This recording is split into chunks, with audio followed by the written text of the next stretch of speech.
Buenos días.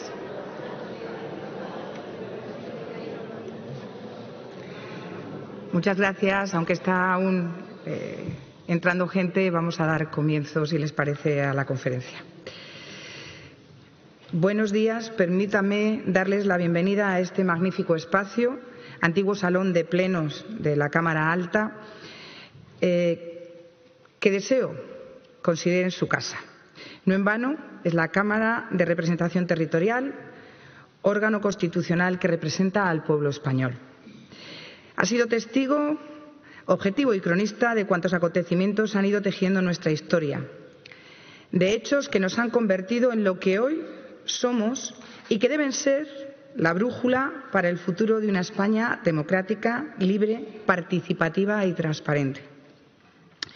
Un espacio que atesora con orgullo una parte de nuestro legado histórico a través de grandes obras de arte, cuadros, esculturas, legajos y libros, que componen una parte importante de nuestro rico patrimonio nacional, el de todos. Solo quien conoce su pasado logra forjar su futuro. Les he presentado esta sala, su casa, y ahora voy a presentarme. Soy María José Ortega, portavoz del Grupo Popular en la Comisión de Cultura, cuya responsabilidad desempeño desde el convencimiento personal de que esta labor es un servicio público, que requiere entrega, dedicación, respeto y honestidad, y que me debo, como no puede ser de otra manera, a todos ustedes. Hoy tengo nuevamente el placer de presentarles una de las conferencias que conforman el ciclo Senado Encuentros con la Historia y la Literatura. Y tengo el honor nuevamente de estar acompañada de don Antonio Pérez Henares, a quien tuve el placer de presentar en la conferencia del año pasado, y la verdad es que creo que aún sigo nubilada por el atractivo de su don de la palabra. Este evento, que organiza el Senado en colaboración con la Asociación de Escritores por la Historia, tiene hoy una protagonista muy importante. Tiene como protagonista a doña Elvira Roca Barea, una de las escritoras, intelectuales, investigadoras más relevantes del panorama cultural español actual. Escritora, ensayista y profesora, ha dedicado su vida a comprender, enseñar la historia con una mirada crítica, apasionada y profundamente comprometida con el conocimiento. Nacida en Málaga, es licenciada en Filosofía Clásica y Filología Hispánica, y aunque ha desarrollado una brillante carrera docente en distintos centros educativos, tiene además el haber colaborado con el Consejo Superior de Investigaciones Científicas. Ha escrito numerosos libros, pero creo que todos conocemos o tenemos en la memoria Imperiofobia y Leyenda Negra, una obra que ha generado un intenso debate sobre la imagen de España en la historia y sobre cómo se construyen los prejuicios culturales. Permítanme, antes de darles la palabra a quienes me acompañan, hacer una breve reflexión, luego les explicaré por qué. Una que es de profesión docente, aunque hace ya muchos años que no ejerce, tiene presente la figura del maestro, que suele asociarse con la formación integral. No solo enseña conocimientos, sino que también educa en valores, hábitos y actitudes. Su papel está ligado siempre a la cercanía humana y al acompañamiento personal. El profesor, que también lo asociamos, en cambio, se centra más en la transmisión de saberes específicos. Su labor está vinculada a la enseñanza de una materia o una disciplina en niveles educativos más especializados. Y por último tenemos el término docente. Es más amplio, engloba a ambos, maestro y profesor, y se refiere a todo aquel que enseña, guía o facilita el aprendizaje sin importar el nivel educativo ni el tipo de formación que imparte. Todo maestro y todo profesor son docentes, pero no todo docente logra ser un verdadero maestro. Esto, en síntesis, si me permiten, y es un atrevimiento por mi parte, es la definición que yo haría de doña Elvira. Tal vez porque a mí personalmente me parece que define mucho mejor la palabra maestro todo lo que engloba tener la oportunidad de educar y de formar a los jóvenes en este momento. Su experiencia como profesora se refleja en su forma de comunicar, clara, directa y siempre dispuesta a invitar al diálogo y a la reflexión. Es una profesora que inspira, porque no enseña solo contenidos, sino que nos enseña a pensar. Y digo nos enseña porque no hay edades para aprender y para pensar. A mirar al pasado sin tópicos y a valorar la historia como una herramienta para entender mejor nuestro presente.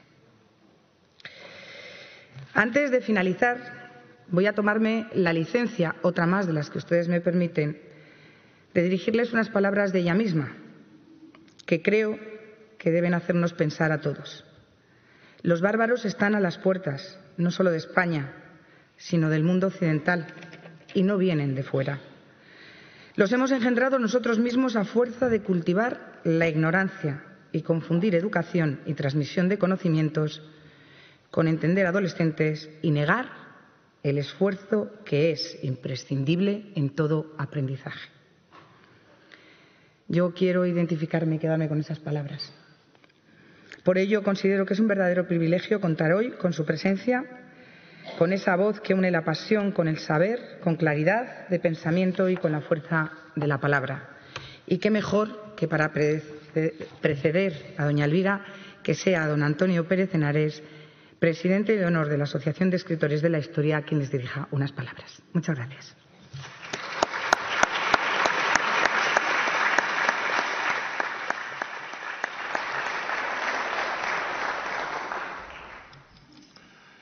Buenos días. Pues como siempre, bienvenidos. Es un placer. Siempre que se sienta uno aquí, se lo decía Elvira, pues no sé, te da como cierto remusguillo, así aunque estés bastante acostumbrado a hablar en público, pero parece que se te cae, no sé si el Estado, la nación, encima o te acompaña, no lo sé. Presentar a Elvira, la conocen mejor que a mí. Elvira Roca significa... ¿No se oye? No. ¿Ahora se oye? Ahora sí. Les decía que tengo que presentarle a Elvira y ya me contarán. La conocen ustedes mucho mejor que a mí. Yo creo que ella ha significado un antes y un después en el mundo de la aproximación de las gentes a la historia. Su libro, efectivamente, se convirtió en un auténtico fenómeno de masas. ¿Por qué? Porque pasó a lo que es el común de las gentes. Atravesó esa especie de círculo que muchas veces se tiene en el mundo de la historia, y en este caso lo pasó, no una novela histórica, lo pasó un ensayo trabajado durante muchísimos años. Nos contaba ahora que lo empezó a pensar un día en Nueva York. Y lo cierto es que desde ese momento se produce una atracción enorme por la peripecia de España y la peripecia histórica del pensamiento de la historia en España. A partir de ahí, si se fijan, hay un elemento esencial. El debate sobre cómo fuimos empieza a estar presente de manera sistemática en un montón de ensayos, de novelas, incluso en las redes, y yo creo que eso tiene ese principio, ese enorme aldabonazo de imperofobia y leyenda negra que alcanzó unas cifras de venta absolutamente inimaginables para lo que era uno de esos libros, que teóricamente se circunscribían únicamente a lo que eran unas élites catedráticas, etcétera. No. La historia empezó a ser un elemento de debate en el común de las gentes. Y eso es importantísimo. Y esa es una batalla que hoy se sigue librando. Elvira es efectivamente una profesora, es docente, lo lleva en el alma y en la sangre. Pero además de eso, hay otra cosa, escribe muy bien, que eso es importante. Escribe de tal manera que lo entiende la gente, que es uno de los problemas que ha tenido siempre la historiografía. Que claro, tienen unos conocimientos vastísimos, pero parece que tienen una incapacidad tremenda de transmitirlos. Y aquí no, está empezando a aflorar que desde un alto nivel y rigor académico se traslade al común de la gente un relato que pueda entender perfectamente. Y voy a dar un paso más. Miren ustedes, lo que no es sencillo y no se puede explicar es porque a lo mejor es mentira y carece de explicación. La sencillez es lo contrario a la simpleza. Para poder explicar algo sencillamente, como lo explica Elvira, hay que trabajar mucho. Hay autores que lo han dicho muchas veces. Decía alguien, es que describir algo es mucho más difícil que opinar. Por eso opina todo el mundo. Pero escribir y transmitir, ese es el libro. He de decirles una cosa más. No ha parado ahí y ahora se ha puesto a hacernos la competencia a los novelistas. La verdad es que me quitó un personaje, bueno, en realidad solo intentaba yo quitar a ella, personaje que ella me descubrió junto con que resultó ser tan vecino mío que era del pueblo de Alodes, donde yo había nacido, Contreras, Jaime Contreras, en un día maravilloso, una tarde maravillosa en la Catedral de Burgos, cuando hicimos aquellas conversaciones en la Catedral y ella habló de la Inquisición y de un inquisidor, del inquisidor que acabó con los procesos inquisitoriales en España, Alfonso de Salazar y Frías, el famoso inquisidor que convenció a la Suprema de la Inquisición que aquellos procesos grandes que estaban haciendo eran una auténtica filfa, y el personaje que enamora. Y yo digo, pues tiene una novela, y la llamé y me dijo, sí, la estoy escribiendo.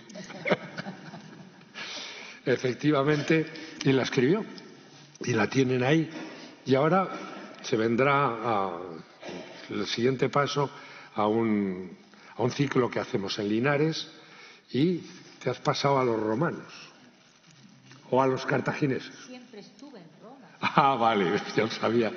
En Linares es Cástulo. Así que les aconsejo no solo ese libro, que seguramente muchos de ustedes han leído, sino esas novelas que están cargadas también de emoción novelística, pero de profunda investigación histórica. Y no voy a decir ni media palabra más porque pues, ella lo hará mucho mejor que yo. Solo agradecerles, como siempre, su presencia aquí. Es un placer y muchas gracias.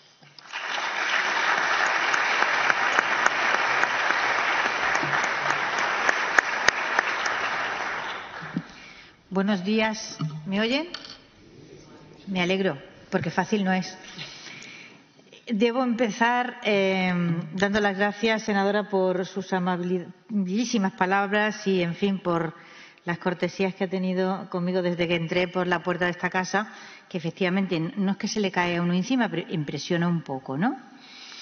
Y el señor Pérez Henares, pues, ¿qué le voy a decir? Si empiezo no acabo. Llevo tanto tiempo haciendo cosas con él que ella es como una especie de marido en el tema histórico de novelesco. Es asombroso. Señor embajador Garrigue, no le veo, pero sé que está usted ahí. Ahí está. Gracias por venir. Y gracias porque se ha tomado gran molestia. A todos ustedes realmente por aprovechar su tiempo, que a lo mejor en otro sitio estaré mejor colocado, para venir esta mañana a esta casa. Hay dos paisanos de Aguilar de Campoo. ¿Dónde están ustedes? Ahí están. Muchísimas gracias por haberse hecho todos esos kilómetros para venir a estar aquí. De verdad que me emociona. Y antes de meterme en harina con la nao de China y la globalización hispana, tengo que corregir a mi querido Chani, te paseaste a los romanos. No, yo nunca me fui de los romanos porque yo estudié clásicas y empecé a leer a Homero con 15 años, en griego. Y entonces, a partir de ahí, y a Tito Livio. Por lo tanto, yo lo que hice fue, en un momento determinado, que tenía un contratiempo de salud medio malo, me fui a mi casa, que era mi barrio, que era un barrio de Roma, y ahí estaba yo a gusto. Así que, digamos, fue el sitio del que yo no salí. Y como no tengo mucho tiempo y tengo mucho que explicar, voy a empezar, si puedo poner la primera imagen. Aparece ahí, yo la llamé el contexto, porque para comprender ese título tan rimbombante, la nao de China y la globalización hispana, es importante que nos coloquemos dos pasos más para atrás para entender los motivos por los cuales los reinos ibéricos, todos los reinos ibéricos, se expandieron. ¿De acuerdo? El empeño en colocar este proceso, es decir, la historia de España en una situación aparte, es completamente erróneo. Este proceso tiene que ver con la península ibérica en su conjunto y con los tres reinos que, perfectamente identificables en el siglo XV, Portugal, Castilla y Aragón, inician un proceso aproximadamente en paralelo que consiste en que acaban sus reconquistas y se siguen expandiendo. Este proceso sucede a la vez en los tres reinos. No al mismo tiempo, insisto, pero para que entiendan un poco los motivos por los cuales va Cristóbal Colón a China, porque Cristóbal Colón va a China, voy a leerles un extracto del diario del primer viaje. Dijo el almirante, cito textualmente, que había de trabajar de ir al Gran Khan, que pensaba que estaba por allí. A mí ese por allí me encanta. Que estaba por allí. O a la ciudad de Catay, que es del Gran Khan, que dice que es muy grande, según que le fue dicho antes que partiese de España. O sea que este señor iba a China. Después seguiremos con otra carta más de Felipe II. En esta el almirante lleva unas cartas, no sabe muy bien para qué, dice por allí, y el Gran Khan. Ya veremos que al cabo de un cierto tiempo Felipe II le va a escribir una carta al emperador Ming Guanli, uno de los grandes emperadores de la dinastía Ming, y ya nos conocemos perfectamente, el emperador y yo. O sea, Felipe II sabe quién es Guanli y Guanli sabe quién es Felipe II. O sea, que hemos llegado a avanzar muchísimo en el mutuo conocimiento. Tenemos, por lo tanto, que Aragón, que termina relativamente pronto su reconquista, se expande en un episodio que se llama Vísperas Sicilianas. No voy a detallar el conflicto dinástico que ahí se plantea. En cualquier caso, la Casa de Altavila se extingue, que era la que hasta ese momento había controlado lo que podríamos llamar Nápoles y las dos Sicilias, ese sur de Italia y la isla. Y hay dos casas en conflicto, la Casa de Aragón, la Casa de Anjou, y claramente la población local, digamos, prefiere la Casa de Aragona, como le llaman ellos, y a partir de ahí se inicia una expansión de Aragón por el Mediterráneo que llegará a Jerusalén, que tendrá grandísimas consecuencias. Luego tenemos un Aragón que ha terminado su reconquista y se expande hacia el oriente. Tenemos un Portugal que en el año 88 había empezado antes, había empezado en torno a 1410 y había empezado muy bien, conquistando Ceuta. ¿Nos suena Ceuta? Bueno, pues Ceuta es conquistada, refundada por los portugueses, que entienden que si van a iniciar una expansión por la costa africana, tienen que tener una serie de puntos fuertes que les permitan tener seguridad en ese proceso de expansión. Y comienzan por ahí. Un genio, que se llamó Enrique el Navegante, hizo posible el resto. Y no voy a contarles tampoco el proceso, pero, en fin, es mundialmente conocido que en el año 88 Bartolomé Díaz consigue la proeza de doblar el Cabo y llega, por lo tanto, al Océano Índico y llega, por lo tanto, a las costas de la India, y Portugal se conecta con la especería, que es la gran cuestión. La gran cuestión es que desde hacía mucho el comercio de las especias era uno de los más rentables, en realidad, el comercio con los productos asiáticos. Las especias como producto estrella, pero también otros productos como la seda, por ejemplo, ¿no? No va Marco Polo haciendo ese camino hasta la corte de Kublai Khan porque se levantara una mañana deportivo, sino porque realmente ese esfuerzo gigantesco, que era seguir esa ruta por tierra, luego tenía unos beneficios económicos extraordinarios. Lo demuestra Elcano cuando regresa con su pequeña nao Victoria, que si algunos de ustedes han tenido ocasión de verla en alguno de los puertos donde han estado sus réplicas, pues les parecerá un barquillo. Bueno, pues ese barquillo que regresó con 400 toneladas de clavo y otras especias, pagó todo.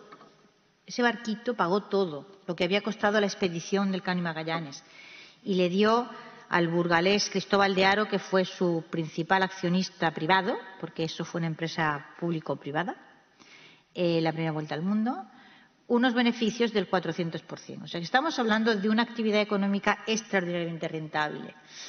Tenemos, por lo tanto, que Aragón tiene un acceso, lo tiene por el Mediterráneo, hacia Oriente. Ese acceso se va a volver más y más dificultoso conforme el Imperio Otomano se vaya expandiendo más y vaya afianzando su poder. Tenemos Portugal, que está en la otra esquina y ha emprendido su propio camino a su manera, aprovechando su situación atlántica. Y a partir del 88, en que crea su propia ruta comercial con el Oriente, el rey de Portugal se transforma en el más rico de Europa. Los beneficios que da el comercio, que los portugueses han con su propia ruta, están desarrollando, generan unos beneficios estratosféricos. Es decir, cuando Carlos V decide casarse con Isabel de Portugal, que es una historia de amor muy bonita, que ella es muy guapa y nos encanta, y todo lo que ustedes quieran, pero se casa porque es la más rica de Europa. Y él es muy emperador del Sacro Imperio Romano Germánico y muy Habsburgo, y también lo que ustedes quieran, pero tiene un problema de efectivo notable. Y entonces ella viene con la dote más grande que en este momento tiene una princesa europea. Por lo tanto, ¿qué situación es la que tiene Castilla? Castilla está en este momento en el que yo les planteo, digamos, el contexto geopolítico de la situación, encajonada entre dos reinos que se están expandiendo y además están obteniendo grandes beneficios comerciales. El uno a través del oriente del Mediterráneo, el otro creando su propia ruta comercial con el oriente. Castilla está encajada en esa situación en la que ni ha podido acabar su reconquista ni tiene posibilidad alguna de expansión y tiene un claro temor, sin delirar, de que se la van a comer con papas. Y la situación se complica aún más a partir del momento, y yo se lo he puesto aquí en estas fechas una detrás de otra. Fíjense, a partir de la caída de Constantinopla, las dos rutas tradicionales, la de tierra, que pueden ustedes más o menos identificar aproximadamente con la ruta Marco Polo, y la que venía por mar a través del Índico y luego del Mar Rojo, ¿vale? Y terminaba habitualmente en lo que ahora seguimos llamando pues Alejandría, la costa egipcia, ¿no? Hasta ahí llegaban las mercancías y ahí se compraban. Ahí las compraban normalmente genoveses, venecianos, aragoneses, etcétera, etcétera.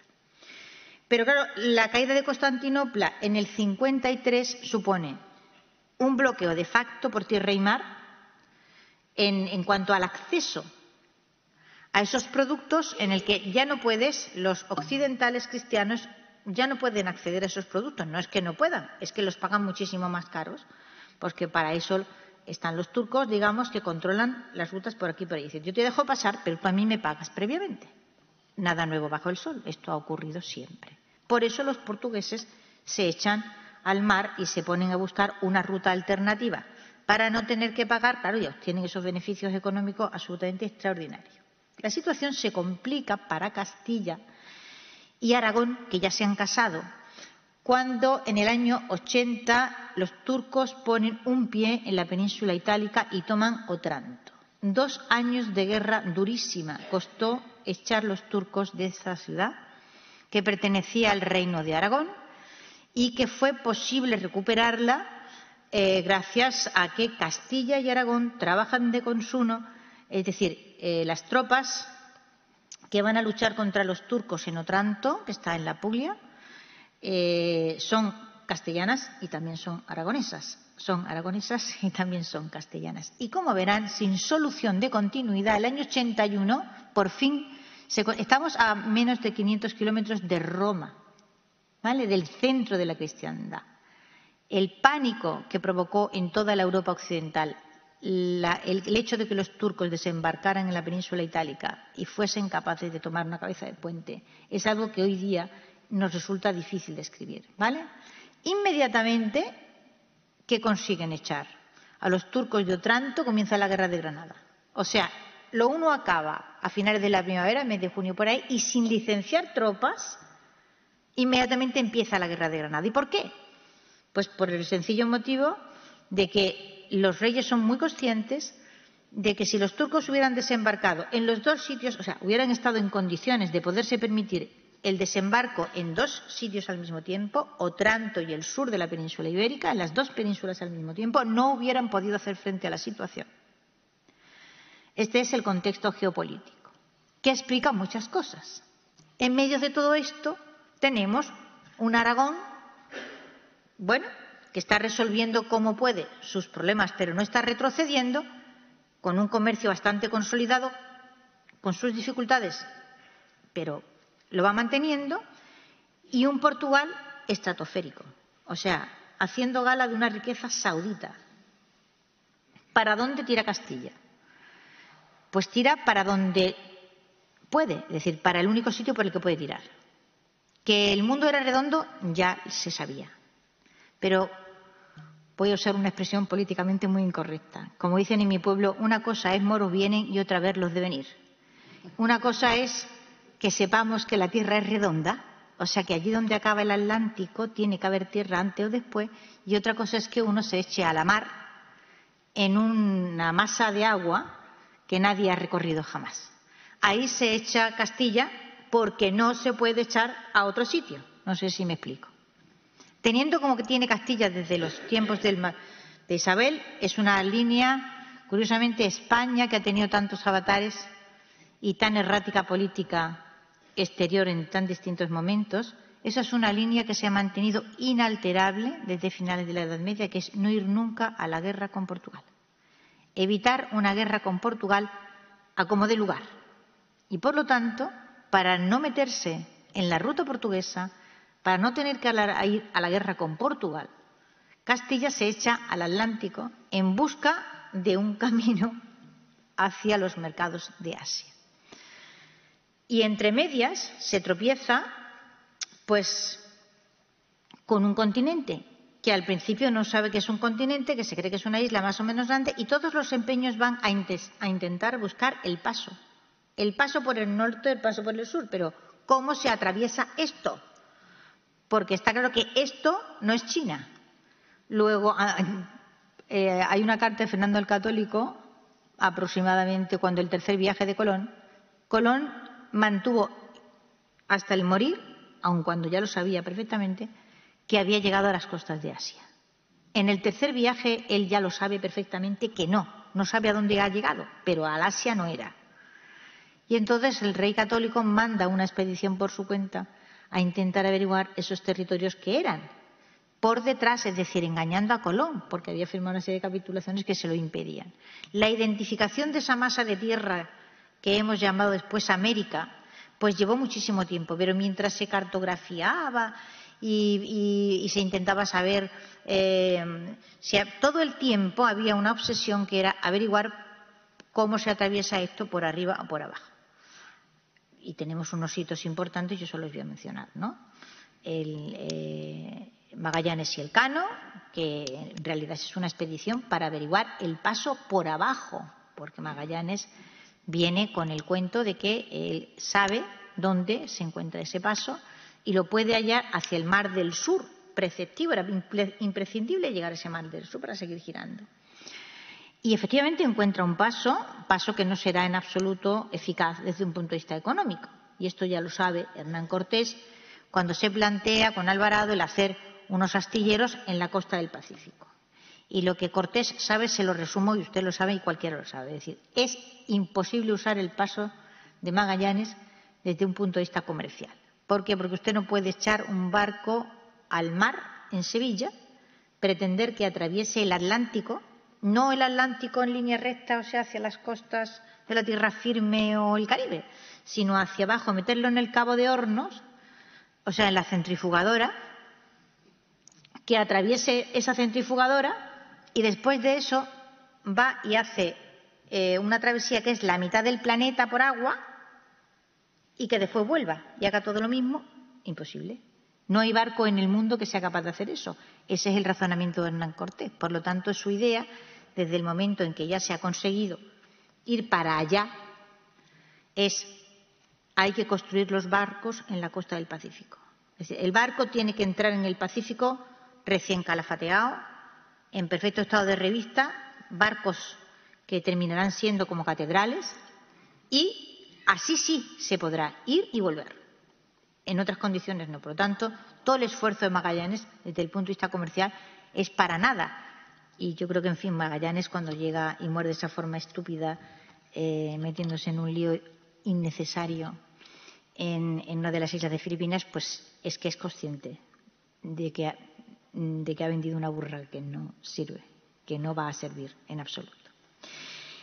Este es el contexto que les he dicho, los portugueses con su propia ruta, los aragoneses y las especias que siguen siendo el producto estrella. Y me detengo un minuto a explicar por qué.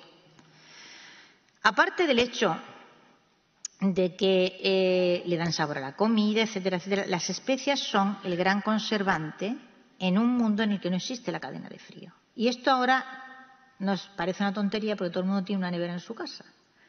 Pero cuando no había nevera, la conservación de los alimentos, especialmente las carnes, era fundamental para la supervivencia humana. Y las especias eran una forma de conservación muy eficaz. Aparte de eso, también, se las consideraba que tenía, sobre todo de la peste negra, que había en ellas, cuando ven ustedes esas imágenes, digamos, de con esas especies de máscaras con una enorme nariz así, pues lo que lleva dentro esa nariz son especias. Se consideraba que eran una suerte de antídoto o que evitaban la propagación de la peste en sus distintas manifestaciones. Por lo tanto, era un producto muy codiciado, más que el oro, y cuyo comercio generaba un enorme beneficio. Insisto, no solo las especias, otros productos que venían de Asia también. Pero claro, nos encontramos con que hay el problema número 2, es decir, pues ya está, se va para allá y esto más o menos se controla. Pero y ahí nos atascamos. En el Cano y Magallanes, que van para allá, todo el mundo va para allá, pero nadie vuelve. Durante aproximadamente 40 años se intenta una y otra vez vencer el Pacífico en el sentido de Asia hacia América. Y es un fracaso tras otro, un fracaso tras otro. La expedición de Grijalva fracasa en el 37. La de Villalobos en el 42-43 fracasa también.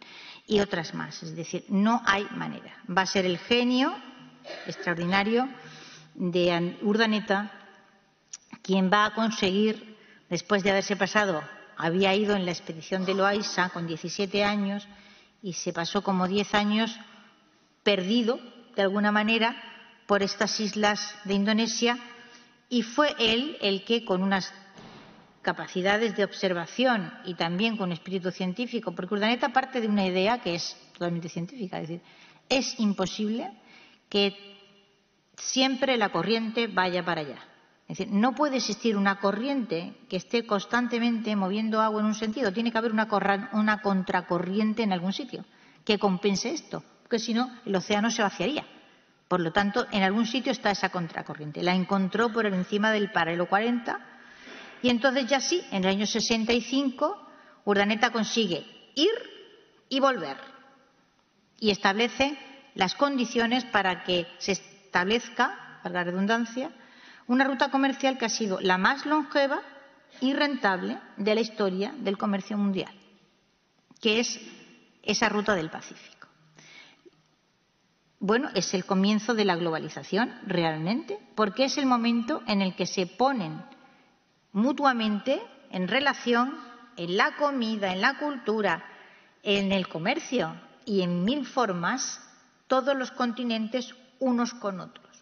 Vamos a poner algunos ejemplos de cómo fue de rápida esa conexión y los efectos que tuvo una vez que quedó establecida. Voy a pasar, si puedo y atino.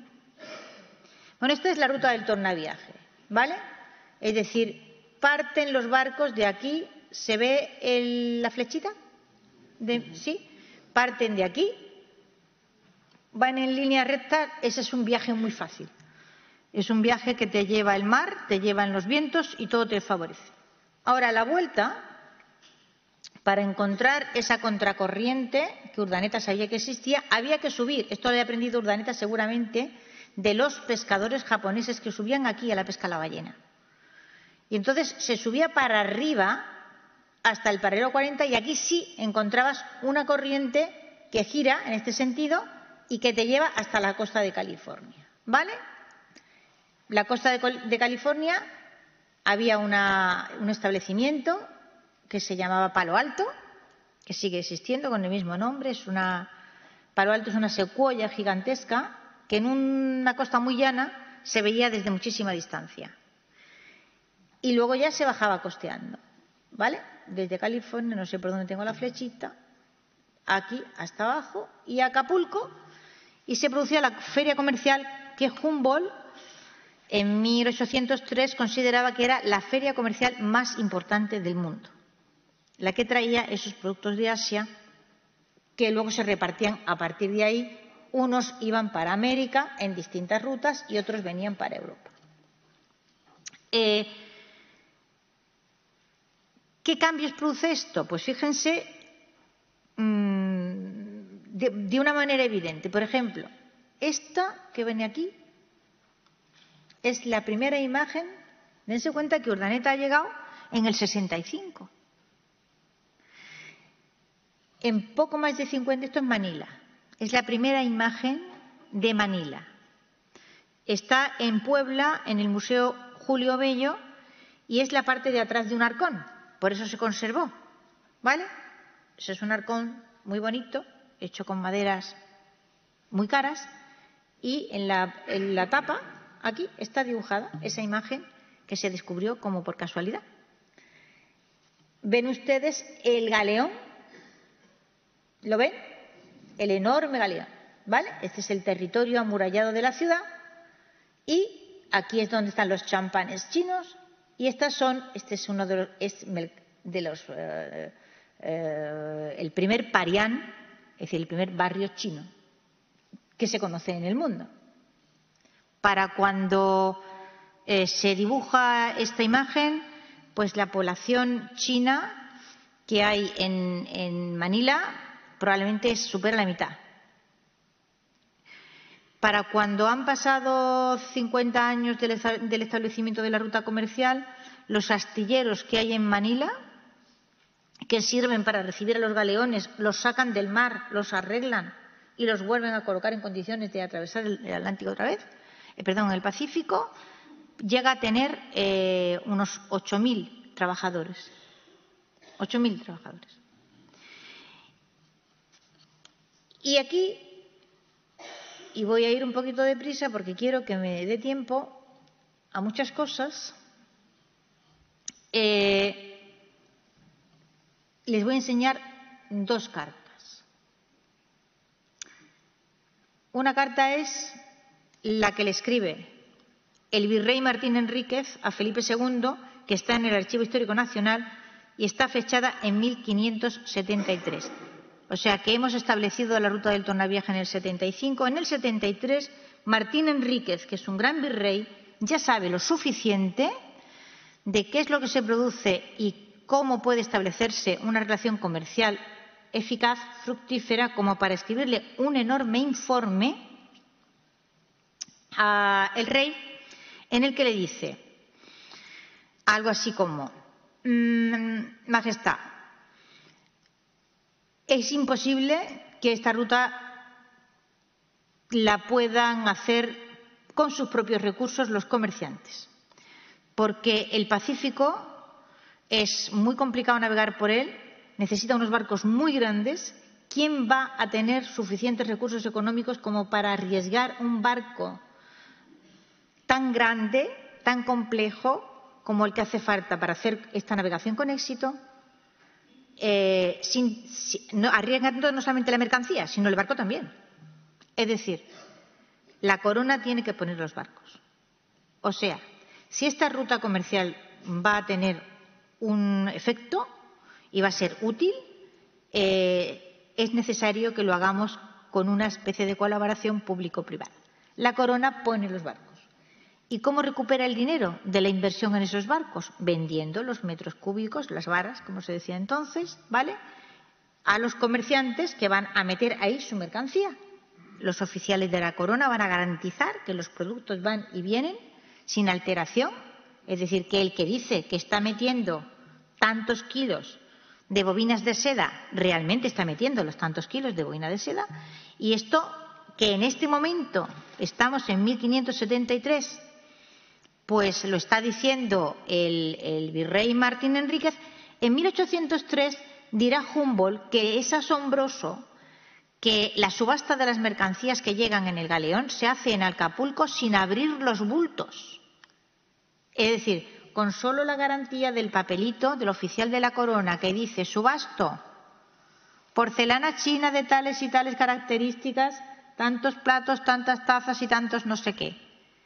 Y el personal puja y compra esa mercancía y no necesita que le abran los fardos para comprobar que la mercancía es realmente la que dice ser.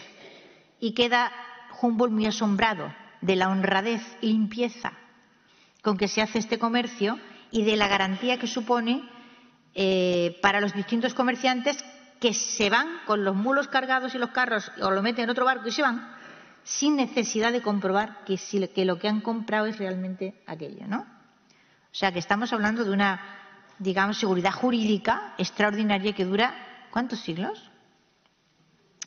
Esa es la carta de Manrique, en la que aparte de decir que es necesario que la corona ponga los barcos, que es necesario que esos barcos tengan una construcción especial, que sean capaces de resistir el Pacífico, hace otro análisis además de la situación y dice algo así como: realmente no veo, más o menos literal, realmente no veo qué podamos ofrecerles que ellos no tengan. Y empieza analizando uno por uno los distintos productos. Dice, porque si es paño, producen mejor tela, más barata y tal que nosotros. Si es porcelana, también la producen mejor que nosotros y más barata. Esto es China, ¿eh? No hemos cambiado mucho. Lo único que realmente podemos ofrecerles, porque tienen un déficit muy importante y un problema grave, digamos, con el corriente, o sea, con la moneda de uso corriente, es plata para fabricar moneda. Y ahí se establece una relación que será extraordinariamente favorable para los dos imperios, que provocará la carta que le escribe Felipe II al emperador Guanli. O sea que tenemos que Urdaneta cruzado en el 65 y vuelto. Que en el 73 el virrey Martín Enríquez le escribe un larguísimo informe. Ustedes han visto una página, pero el informe es muy largo y explica muchísimas cosas. Y es realmente el planteo general de cómo se va a desarrollar esta ruta comercial y prácticamente no tendrá cambios a lo largo del tiempo, cambios notables y sustanciales. Y bueno, esto ha empezado a funcionar y está funcionando también que en el año 1580, vamos del 65 al 73 y ahora estamos en el 80, le escribe Felipe II esa carta que se conserva en el Archivo General de Indias al emperador Guanli. Y le dice: a vos, el muy poderoso y muy estimado rey de la China, como aquel a quien deseamos el verdadero y entero bien de salud y prosperidad, con acrecentamiento y buenos deseos, habiendo entendido, por aviso de mis gobernadores de las islas Filipinas y relación de algunos religiosos que de ellas han venido, la prudencia y justicia con que gobernáis ese gran reino y el buen acogimiento y tratamiento que vuestros vasallos han hecho a los nuestros en los puertos y lugares donde han llegado, y holgado mucho de lo uno y de lo otro, os lo he querido significar y agradecer por esta. Y cree me será muy agradable vuestra amistad y comunicación. Carta de Felipe II al emperador Guanli, o sea, de los dos hombres más poderosos del mundo en este momento, que han establecido una relación que va a durar siglos, de la que ambas partes saldrán beneficiados y de la que cuando se acabe las dos partes saldrán muy perjudicadísimas. Pero eso es algo que lo vamos a dejar para otro día, porque quiero seguir explicándoles que en el año 80, poco más del año 80, este emperador Guanli, uno de sus ministros, estableció una ley nueva que los chinos estudian, que se llama, a mí me encanta el nombre, en chino es Ji Tiao Bian Fa, significa ley del látigo único, que es lo del látigo por impuestos. Eso está bien, ¿no? Es que siempre me ha parecido una imagen sublime. Qué claridad mental llamarle látigo a los impuestos. La ley del látigo único significa que a partir de ese momento se va a tributar en el interior del Imperio chino con moneda de plata, lo cual significa que dentro del Imperio chino ya hay en este momento tanta moneda de plata circulante como para que eso sea posible. Hasta ese momento no ha sido posible. El Estado chino recauda con... en este momento algunos de los historiadores de la economía consideran que China es como un 40% del Producto Interior Bruto del mundo. Y tiene un problema con el circulante que han resuelto inventando el papel moneda, por una parte, por otra, generando un sistema de perrilleo. Quizás alguien no entiende lo que significa la palabra de perrilleo. La moneda, uno no iba con un billete chino a comprar 2 sacos de arroz. La fabricación de un billete era cara, difícil, como ahora, en el sentido de que tenía una marca de agua, era un papel muy especial, con unos sellos muy especiales para que no se pudiera falsificar. Claro, esto era muy trabajoso. Se usaba solamente para las grandes transacciones comerciales. La vida corriente, voy a comprar un pollo, ¿vale? Por ejemplo, y 2 sombrillas. ¿Esto cómo se resuelve? Bueno, pues con las monedas de cobre, que nosotros todavía las heredamos. Alguna gente aquí se acordará de las monedas de 2 reales, que tenían un boquete en medio, ¿no? Bueno, pues esas monedas las heredamos de los chinos, que tenían las monedas con un boquete en medio, porque ahí pasaban una guita, y si tenían que hacer una compra un poco más grande, por ejemplo 3 vacas, pues iban con unas ristras de monedas colgadas de una guita, y así más o menos se resolvía la vida diaria. Para la recaudación también tenían un gran problema, porque teniendo este problema con el circulante, el campesinado chino normalmente pagaba en especie o pagaba con trabajo, es decir, pago al Estado mi parte de tributo con 10 días de trabajo. Pero recaudar en especie significa que yo necesito almacenes, oficiales que pesen, distribución de mercancías, es decir, al Estado chino se le iba una gran cantidad de lo que ingresaba en el puro método del ingresar. La aparición de la moneda de plata con valor intrínseco, que se hizo a partir de... No es que en China no hubiera. China estaba importando plata desde hacía muchísimo tiempo, desde los tiempos de la dinastía Song, por lo menos. La importa de Japón. Después empiezan a traerla también los portugueses. Pero raramente consiguen remesas que vayan más allá de 150 o 180 toneladas al año. Cuando llega la plata hispana, cuando llega la plata americana, los primeros galeones tienen en torno a 500 toneladas. Y a partir de ahí irán aumentando el tonelaje y llegarán a tener casi 2.000 toneladas, incluso más, ¿no? O sea, estamos ante unas remesas que la enorme economía Ming es capaz de absorber y monetariza realmente su sistema hasta el punto, ya les digo, que el sistema de tributación cambiará por completo. O sea, fíjense si esto es importante para ese Estado, para ese imperio Ming, ¿no?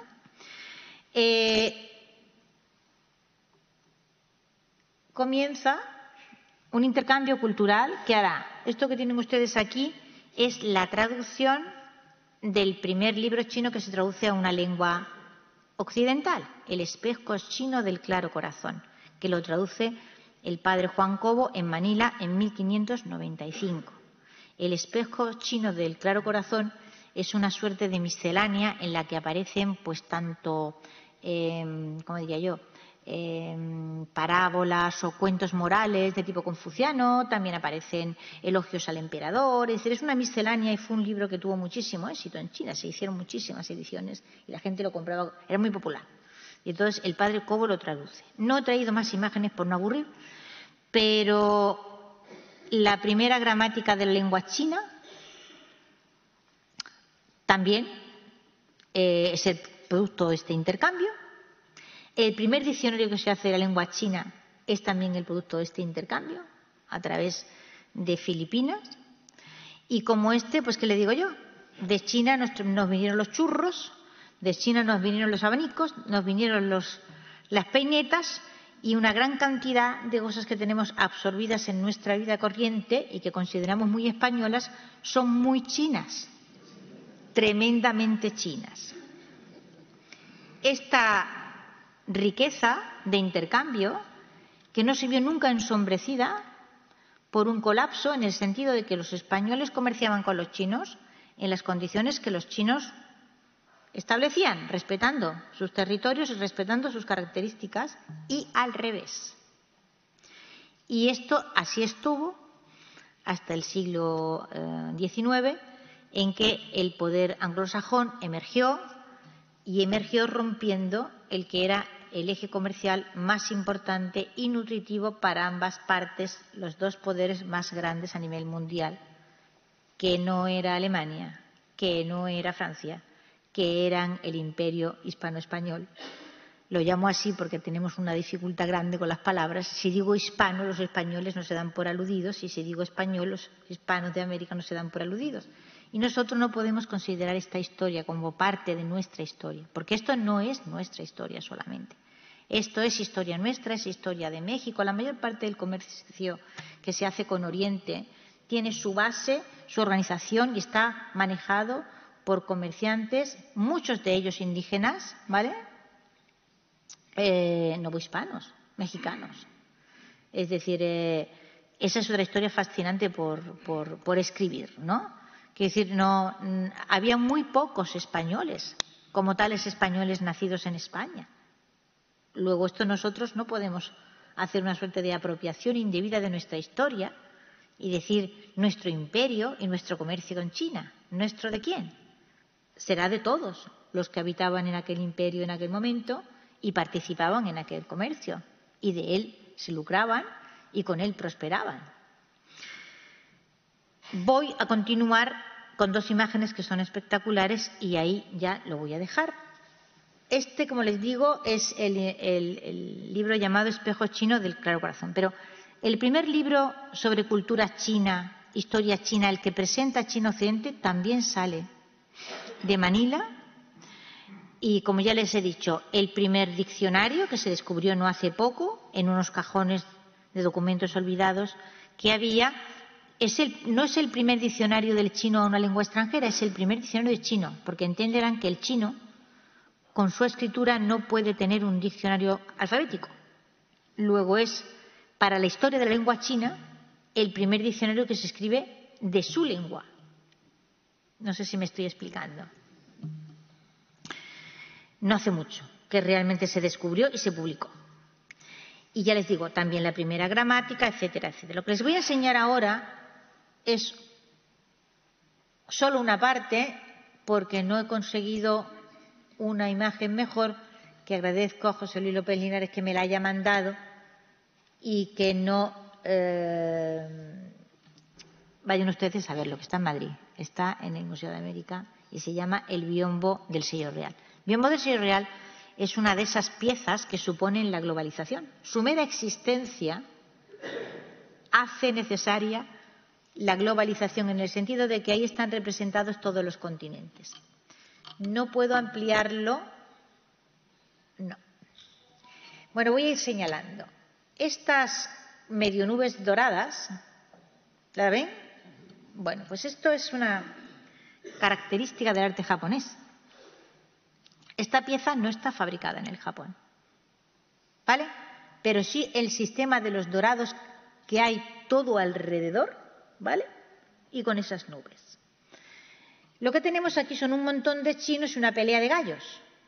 El coronel Aureliano Buendía y el coronel no tiene quien le escriba hubieran sido muy difíciles de escribir sin las peleas de gallos.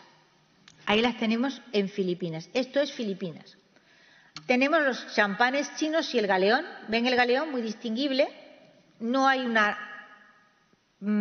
perspectiva, digamos, en cuanto al tamaño. Verán, el tamaño de las personas es muy grande, el galeón se ve muy pequeño, los champanes son muy grandes con respecto al galeón, que era muchísimo más grande, y la iglesia es muy pequeña. ¿Ven la iglesia que tenemos aquí a la derecha?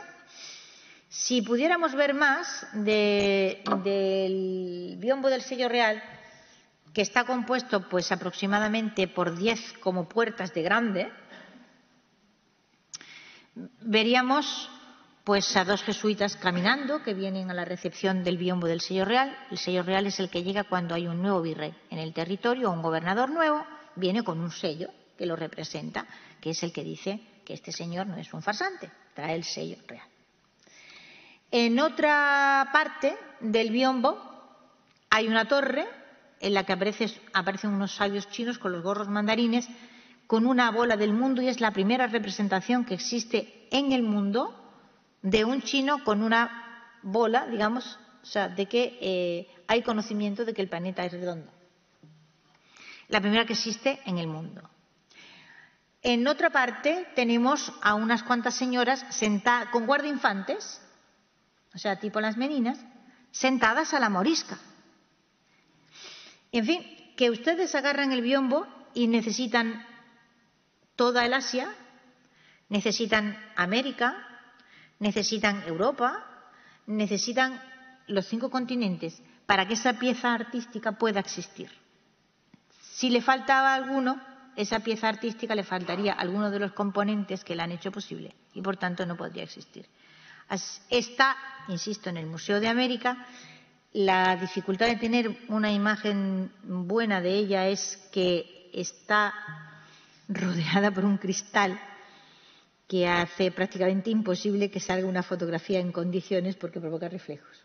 Y entonces no pudimos nunca, cuando hacíamos España y la primera globalización, conseguir unas imágenes buenas del biombo del sello real, ¿no?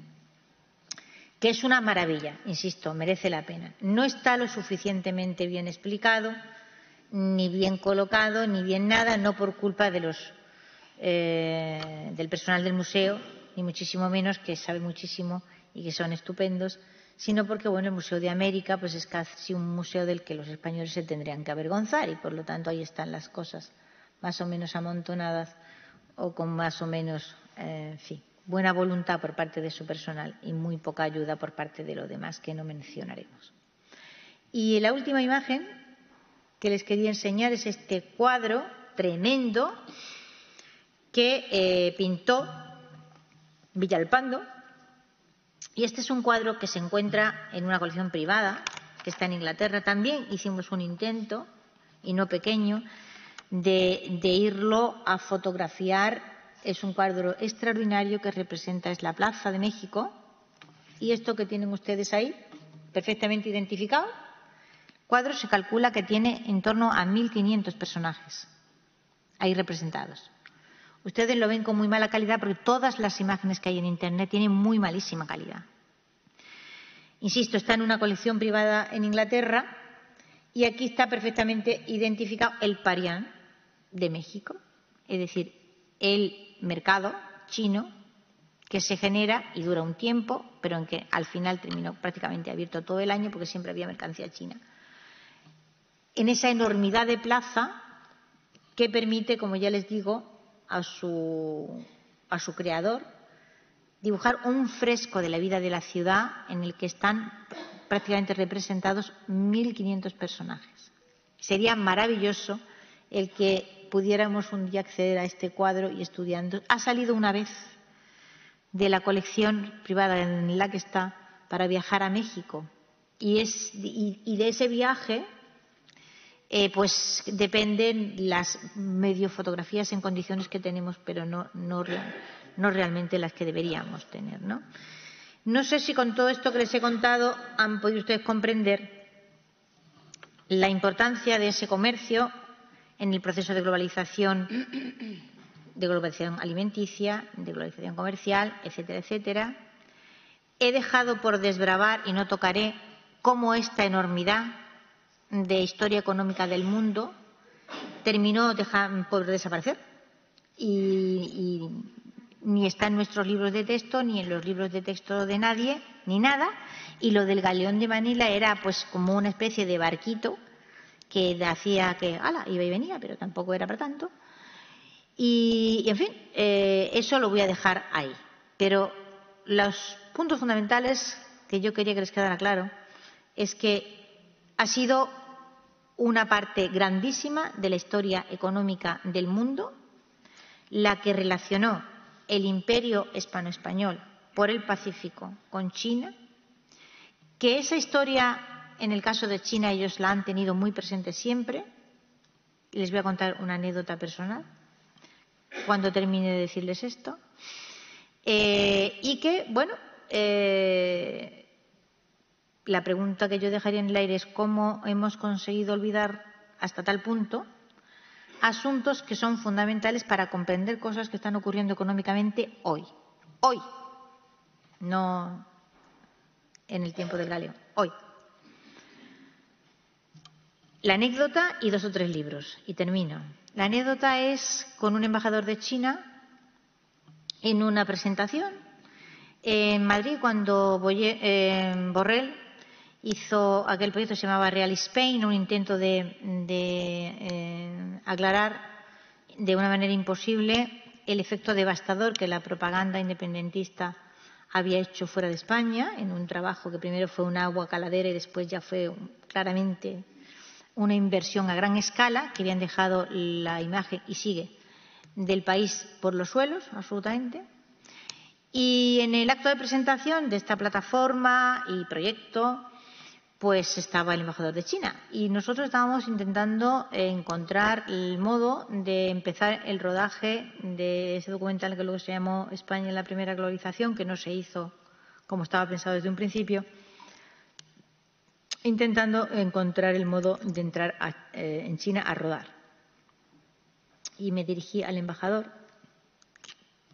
que, bueno, por la amabilidad de presentarme. Y, claro, yo sabía que tenía 1 minuto para conseguir que aquel señor que había venido a hacer una visita de cortesía me atendiera, me hiciera caso, etcétera, etcétera. Así que, atropelladísimamente, le conté lo que le acabo de contar a ustedes, pero en 35 segundos. Y con la lengua afuera. Le digo, bueno, es que yo no sé si usted sabe, y fue una de las últimas frases que dije, ya la había repetido varias veces, y me levantó la mano muy educadamente y me dice, perdón, nosotros lo sabemos perfectamente. Ustedes son los que no lo saben. En mi vida un planchazo como ese, ¿sabes lo que es quedarse uno sin palabras? Pues así me quedé. Y pues sí, esta es la historia que los chinos saben perfectamente y nosotros no. Ellos la siguen estudiando, ellos han traducido a Pantoja, ellos han hecho el año de Pantoja, que es uno de sus... Es un orgullo para China el tener a un occidental que tenga una parte de su obra en una lengua occidental, la nuestra, el español, y otra parte de su obra en chino, porque Pantoja llegó a escribir en los 2 idiomas. Y han celebrado el año de Pantoja por todo lo alto, mucho más que nosotros aquí, etcétera, etcétera, etcétera. Voy a recomendar unos cuantos libros porque si no, yo no sería yo.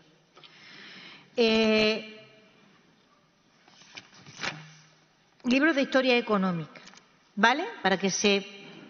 Recomiendo muchísimo un libro que me costó mucho trabajo que lo tradujeran al español, se editó en inglés en Hong Kong, escrito por un español, Juan José Morales, y por un inglés, Peter Gordon, y el libro se llama La Plata y el Pacífico. Es un libro pequeñito, no está hecho para especialistas, pero ustedes van a comprender la complejidad y la enormidad de todo este comercio. Repito, Juan José Morales y Peter Gordon, La Plata y el Pacífico, China, Hispanoamérica y el nacimiento de la globalización, lo puso en la calle Siruela en el año 22. Otro libro estupendo, por ejemplo, son varios, de Mariano Bonialian. Mariano Bonialian, argentino de nacimiento. China en la América colonial, bienes, mercados, comercio y cultura de consumo, desde México a Buenos Aires, este es del 17. El Pacífico hispanoamericano, política y comercio asiático en el Imperio Español, este es del año 12. Y antes, como gran pionero, un libro que si lo hubiera escrito un español, pues sería un fascista radical, porque se atrevió a llamarle al Pacífico The Spanish Lake. Pero como Oscar Hermann Christian Spage era comunista, pues no puede ser así calificado, y además nació inglés, aunque luego se fue a vivir a Australia. Tiene traducción al español, el lago español. El libro en su original inglés es del año 79 y abrió la puerta, ¿vale?, a un mundo que hasta este momento prácticamente parecía que a nadie le interesaba. Por si alguien tiene aún más interés, acabo ya, en saber cosas relacionadas con la historia económica del mundo hispano, pues les recomiendo mucho una conferencia que dio la doctora Regina Grafe, alemana, o sea que tampoco puede ser fascista española y nacional católica, que se llama La economía política del Imperio Español en América en el siglo XVIII, Seminario Internacional de Historia Global, y esto es una conferencia que se dio en en Perú. Y ya ven ustedes la de sorpresas emocionantes, que es la conferencia de esta señora. Y ya no voy a seguir. Bueno, no me resisto. Hay un libro también muy bueno. Hay más, pero estoy yendo un poco a lo que a mí me parece más sorprendente en cuanto a la amplitud del planteamiento y accesibilidad del planteo. Antonio García Basolo, profesor de la Universidad de Córdoba, Murallas de piedra y cañones de seda, chinos en el Imperio Español desde los siglos XVI a XVIII, que se publica en el año 13. Estamos, como verán, levantando una cortina negra de invisibilidad que ha tapado no solo una parte importante de la historia económica de España, porque, insisto, esto no es historia de España, esto es historia del mundo hispano en su conjunto y es historia del planeta, porque esa carta que les he leído de Felipe II y el emperador Guan Li, pues es la carta de los dos hombres más poderosos del mundo en su tiempo y de la relación de las dos dinastías que fueron también las más poderosas en Oriente y Occidente durante muchos siglos. Por lo tanto, tenemos que abrir una puerta para intentar comprender mejor toda esa historia del mundo que ha estado silenciada cuando la gran narrativa anglosajona en el siglo XIX se impuso como la única narrativa de historia global posible. Hay otra que tiene también muchísimo interés. Yo no sé si he conseguido interesarles lo suficiente, pero espero que salgan de aquí corriendo a las librerías a comprarse algunos libros. Son mis aviesas intenciones. Muchísimas gracias.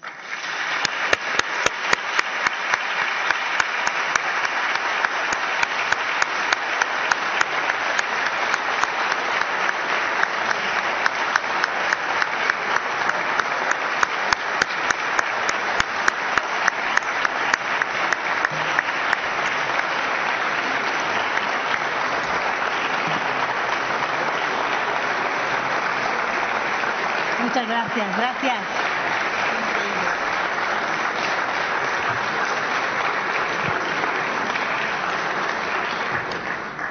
Bueno, pues ahora, si les parece, tenemos un breve tiempo para preguntarle, para hacerle alguna pregunta a nuestra invitada, que nos ha dejado, yo creo que a todos de verdad obnubilados, y yo no me resisto a decir que ha abierto la puerta para conocer un poco más de nuestra historia, dejar de avergonzarnos de ella y sentirnos, al contrario, profundamente orgullosos. Así que, si quieren, don Antonio. Sí. Bueno, vaya levantando por ahí alguna mano, ya hay una. Antes, Elvira, pues como has visto, sí te has interesado bastante. Iba tomando algunas notas de algunos apuntes. Uno, de pronto, ha sido, verás, en el año 1998, yo hice con Miguel. ¿Ustedes nos oyen? Sí, en el año 1998 yo hice con Miguel mi primera expedición de la Ruta Quesal y llegamos a Macuro, que es donde llega Colón en el tercer viaje. Íbamos leyendo, efectivamente, Colón, aunque nunca lo negó, ya sabía que no sabía dónde estaba, pero en China no. Y es que ahí, precisamente, es la desembocadura del Orinoco. Y que se da cuenta que un río de ese poder y con ese arrastre de agua dulce no puede venir de una isla. Es imposible. Y dice, esto debe ser o el Tigris o el Éufrates si vienen porque él tenía que defender que había llegado a Asia como fuera. Ya. En el siguiente viaje que hicimos, Colón efectivamente lo que intenta por orden del rey católico y de la reina es buscar un paso, y lo busca, pásmense, por Panamá.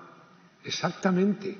Colón era un auténtico genio y lo busca ahí, y le dicen los indígenas que hay un gran mar al otro lado a 9 jornadas, pero Colón lo está buscando por mar, y de hecho inicia un poco y tal, se vuelve atrás.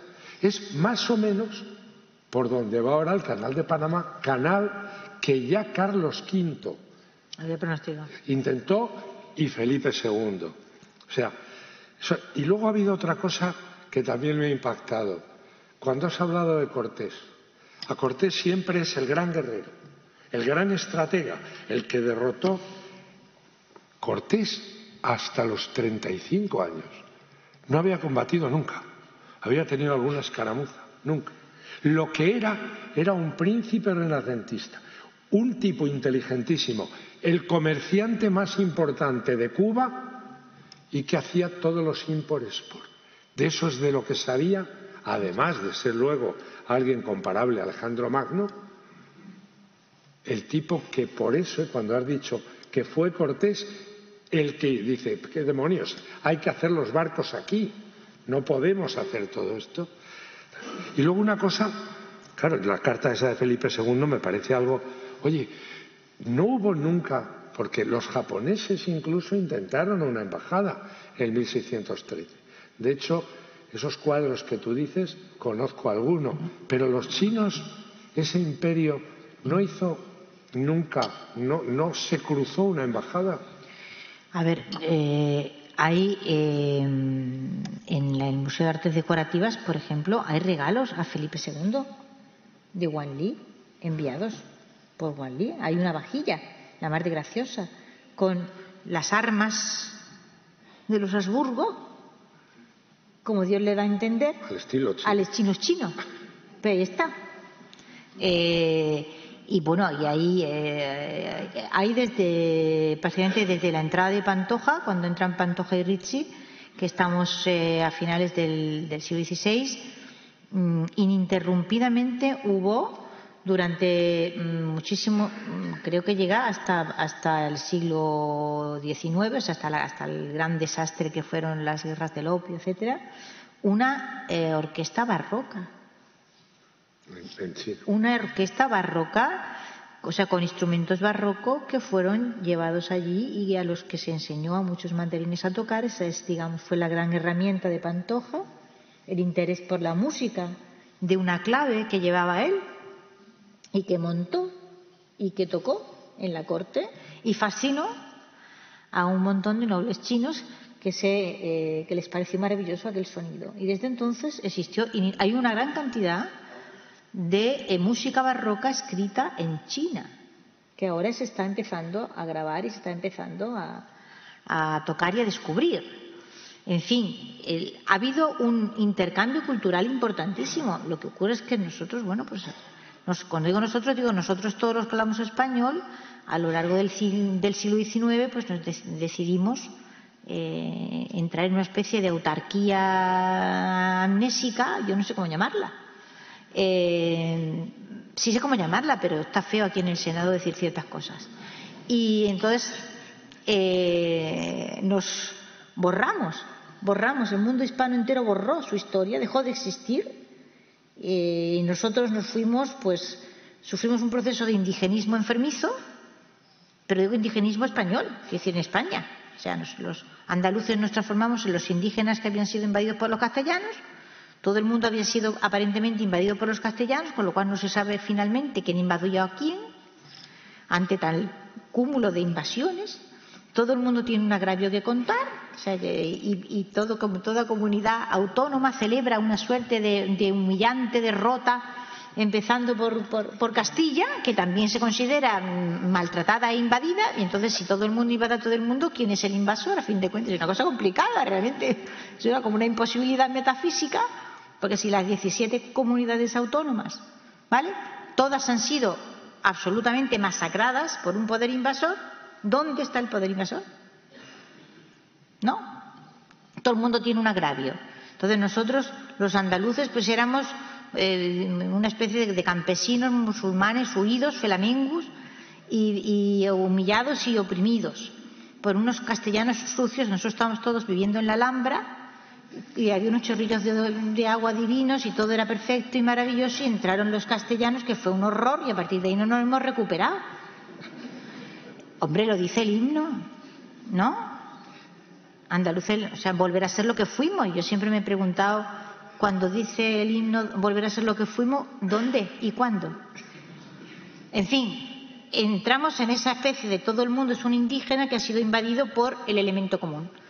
Y entramos todos en una especie de ombliguismo, al que yo llamo autarquía, y en ese ombliguismo nada tiene valor si no ha ocurrido en mi provincia, en mi pueblo y ya últimamente en mi comunidad autónoma. Y esto ha ocurrido a más, cuando sucedió el primer proceso de balcanización, que fue el de la gran división de ese imperio en tantas partes, que es imposible no mirar el mapa, pero lo hemos conseguido, sin sentir que se le abre aún un signo de interrogación gigantesco en el cerebro, pero hemos conseguido, ¿vale?, que nadie se haga la pregunta fantástica de por qué todos los territorios americanos, este proceso era inevitable porque el gran periodo de las talasocracias se había acabado, todos los territorios americanos se van a desgajar de sus matrices europeas, y de hecho lo hacen todos, y todos permanecen unidos y todos ganan territorio, excepto uno,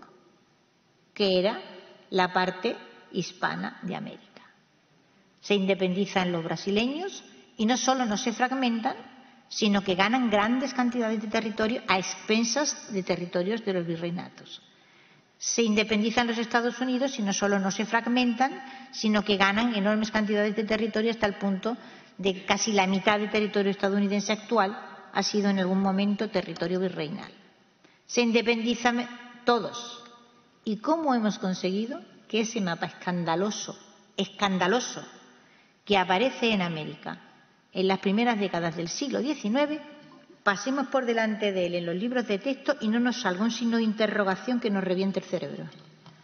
¿Cómo hemos podido pasar a ser 20 y tantas naciones? En una lógica estaba que España se quedara en Europa, pero ¿y los 4 virreinatos americanos? ¿Cómo se las apañaron para dar lugar a 20 y tantas naciones distintas? Pues a no dar respuesta a esa pregunta, tanto por parte de los inútiles que nos gobernaban aquí, a Fernando VII me remito y ahí lo dejo, como los inútiles que gobernaban allí y se transformaron finalmente en héroes bolivarianos, todos cortados por el mismo patrón de incapacidad política, inutilidad y corrupción. Y a tapar eso se ha dedicado una parte importante de nuestra historiografía a lo largo del siglo XIX y del momento presente, ¿vale? Pero es que los mapas son tremendos. Los mapas son una cosa, ustedes pónganse enfrente del mapa y dejen que el mapa les hable. Los mapas hablan por sí mismos. A poco que uno se niegue a escucharlos, te gritan cosas. Y nosotros tenemos unos cuantos mapas que solo hay que ponérselo así, donde está normalmente en la cocina en España el almanaque ese que todos los españoles tienen en la cocina, pues se ponen ustedes el mapa, ¿vale?, a la vera, y todas las mañanas lo miran un ratito a ver hasta dónde les llega el signo de interrogación. En fin, por ahí. La pregunta.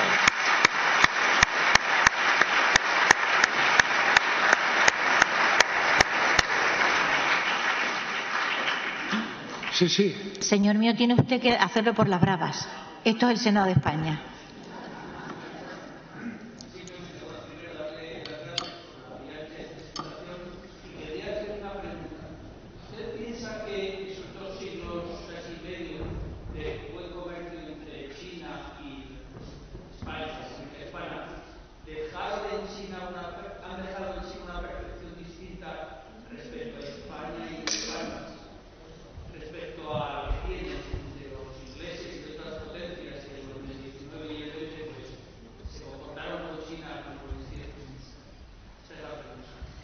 Sí, claramente.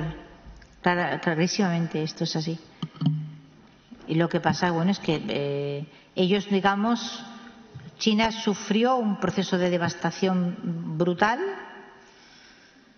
que acabó en una especie de, no sé cómo llamarlo, porque el maoísmo en un primer momento es una cosa como el castrismo, ¿no? En Cuba, ¿no? O sea, es simplemente el intento desesperado de mantener la unidad territorial.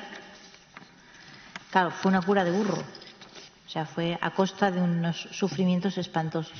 Pero China consiguió mantener esa unidad territorial y ha emergido como gran potencia. Los orientales son bastante propensos a no olvidar. Tienen una idea del tiempo no tan apresurada como la nuestra y se lo puedo asegurar que sí, que digamos, en la cultura china hay una percepción del mundo hispano que es muy diferente de la que tienen con respecto al mundo anglosajón, completamente diferente. Muchas gracias. Sí. Aquí, por favor. Me preguntaba yo cómo es que habían abandonado este salón y este sitio tan bonito para irse a otro sitio, y lo he comprendido, porque los asientos son absolutamente espantosos. Estoy a punto de... estoy aquí como navegando encima de un cojín del que no logro salir. Madre de Dios. Y no llego al micrófono ni... Buenos días. Dime. Me sumo a las felicitaciones, ha sido apasionante escucharla, Elvira. Mi pregunta es si podría hacer un pequeño resumen, aunque sea muy resumido, de eso que no ha querido, por falta de tiempo, hablar, de cómo acabó ese comercio. Si pudiera ser. Eso es imposible que yo se lo resuma a usted de una manera ni siquiera medianamente decente. Como al embajador en un minuto. Si pudiera ser. Eso estuvo bien. Si fuera en uno, te pongo un positivo. Hay un momento en el que, siempre hay poderes emergentes. Cuando los poderes hegemónicos que han durado mucho tiempo empiezan a envejecer y miren ustedes los Estados Unidos de América ahora.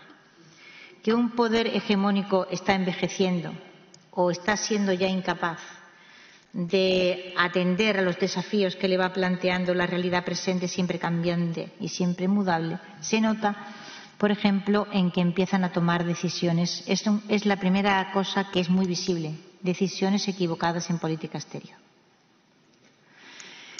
España, por ejemplo, empieza a tomar decisiones equivocadas en política exterior. Bueno, una que es catapum, y la vamos a celebrar además, es intervenir en la guerra de independencia de los Estados Unidos. O sea, si la política exterior de España en aquel momento no hubiera estado absolutamente condicionada por su dependencia de Francia, jamás en la vida hubiera entrado en una guerra que es la venganza francesa por haber perdido la guerra de los 7 años y con el Tratado de París habérseles ido todos los territorios que tenían prácticamente en América. Estuvieron enredando hasta que consiguieron que les reventara una rebelión. Y claro, desde el punto de vista de los intereses del Imperio hispano, pues ¿qué tenía que haber hecho Carlos III si hubiera habido cabeza de gobernante? Y sé lo que estoy diciendo, sentarse a esperar que se mataran los ingleses y los franceses, prestarles dinero y además venderles armamento para ayudar. Y ya está.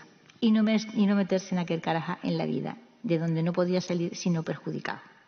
Salieron beneficiados los franceses, obviamente, ¿vale?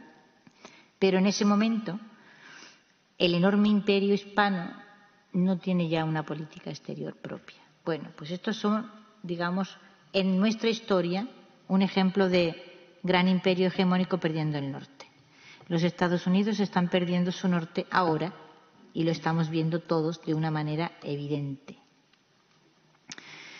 Había esos dos poderes, el asiático enorme, chino, y el español, hispano-español enorme. Cada uno tenía su propia política exterior, no se habían estorbado mutuamente, sino que se habían alimentado mutuamente de una manera bastante efectiva.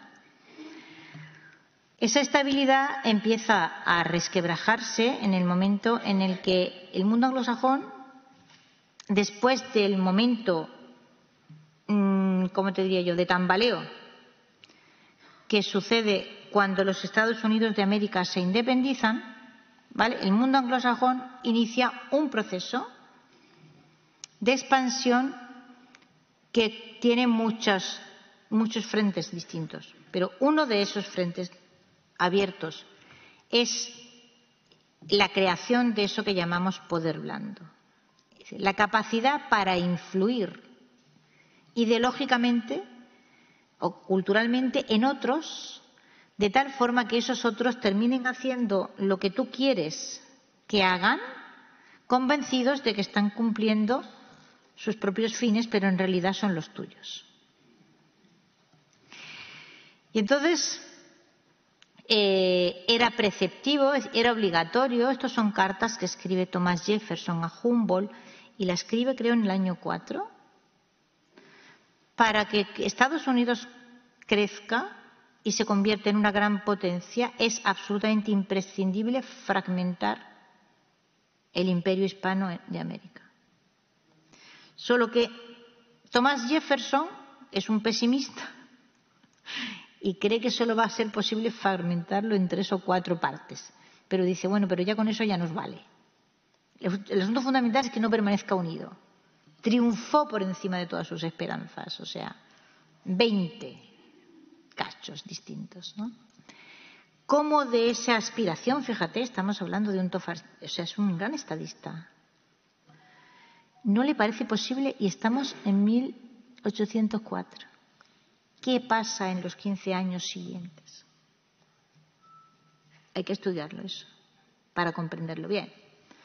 Pues es un proceso combinado de corrupción de las élites políticas, de convencer a esa clase criolla que piensa que es tan fácil como voy a pedir dinero prestado,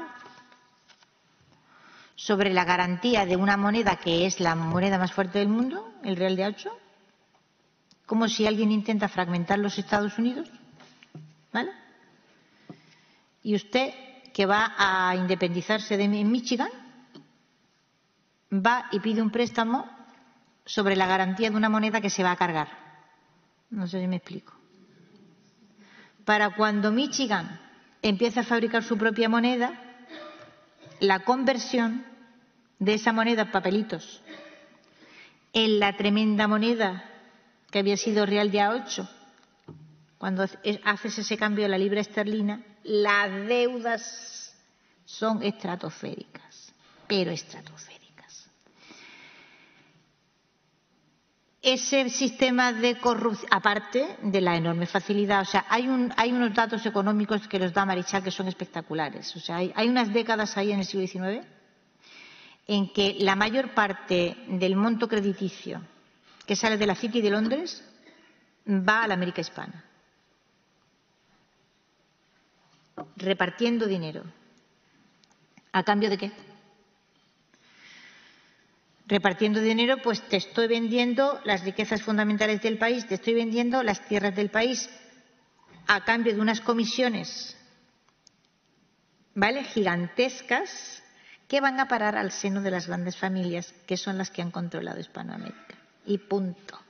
Entonces, como ahora. Como usted comprenderá, esta historia no tiene nadie muchas ganas de contarla, ¿vale?, pero ninguna. Y en el caso de China, pues lo que se hizo fue convertirla en un narcoestado. También nos suena, ¿no? ¿Vale? O sea, los últimos emperadores Qin lucharon desesperadamente contra... pero claro, la conversión de China en un narcoestado no es desde fuera.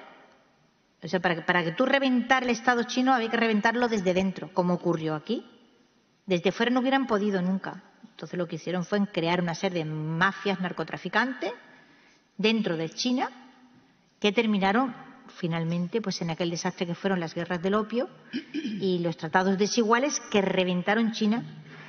Pero durante todo ese tiempo, tanto en el caso de China como en el caso del mundo hispano, las balanzas comerciales con respecto a Inglaterra fueron siempre a favor tanto de China como del mundo hispano. ¿Vale? Importaba más que exportaba. Luego consiguieron darle la vuelta a la tortilla. Muchísimas gracias por el Hay una allí, pero nos estamos quedando en el sur.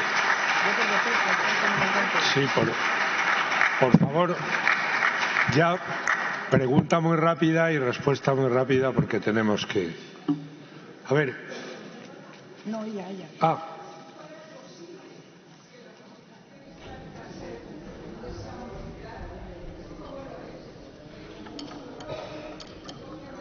Espere que no le oímos. Creo que ya es casi imposible Perdón. que nos entendamos.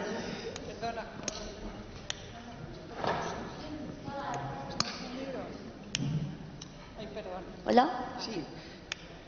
Mi pregunta, si la civilización hispánica, que es lo que somos, se volviera una de nuevo, ¿cómo lo ves en general? ¿Como bloque europeo, bloque americano o bloque asiático o un conjunto solo, simplemente? A ver, yo no creo que tal cosa sea posible. Porque nosotros realmente lo que estamos afrontando es una segunda balcanización. Sí, estoy de acuerdo. Y entonces, a no ver esta segunda balcanización, visible para cualquiera, no solo en el caso de la península ibérica, sino también en el caso de América, es decir, con reconocimientos constitucionales de estados plurinacionales en el caso de Chile, Bolivia, etcétera, etcétera, es muy posible, y no es ninguna fantasía, que para 20 años no seamos 20 y tantas naciones, sino 30 y tantas naciones. Es decir, el proceso no va en el sentido convergente, sino que el proceso va en el sentido absolutamente divergente. A cómo contrarrestar esa tendencia centrífuga, pues verdaderamente creo que si algún esfuerzo hay que hacer es ese. Es decir, intentar que la cosa no vaya a peor. ¿Y cómo lo hacemos? Bueno, pues intentamos explicar que el mundo hispano es enormemente diverso, mestizo, variado, y que en todas sus variedades pues ha tenido siempre una koiné, eso que los griegos llamaban una koiné, que ha existido con tantas variantes. El español es una lengua que convive con otras lenguas, ha convivido siempre con otras lenguas, y la variedad no le restó unidad en su momento y no tiene por qué restarle ahora. Es decir, a todos nos interesa y nos conviene tener esta megalengua que tenemos, una cultura común que no tiene más peso que el puramente cultural, porque peso económico no tiene, ni peso político tampoco, pero que en un momento determinado, hombre, pues estaría bien que fuéramos capaces de ponernos de acuerdo para hacer 3 o 4 cosas juntos. Pero está claro que esto es muy difícil, toda vez que, bueno, pues fíjese usted, el que estaba llamado a ser el buque insignia de esto, que era México, si en un momento determinado México comprendiera que con solo que fuese capaz de liderar no ya Sudamérica, sino su ámbito de Norteamérica y Centroamérica, con solo que ejerciera un liderazgo responsable en ese territorio, ya sería muchísimo, pues me parece que no es tan pola la voz. Entonces, claro, tenemos unos problemas, señora mía. Nos tenemos que ir. Muchísimas gracias.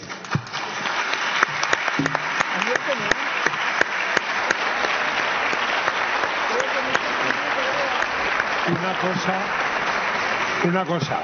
Próxima conferencia será el día 12, no el 11 como estaba previsto, de diciembre. Y lo siento, me toca a mí. Esto es horroroso. ¿Y esto? Estoy hundida. ¿Eso cobra un sueldo? Hola. Hasta luego. Yo fantástica.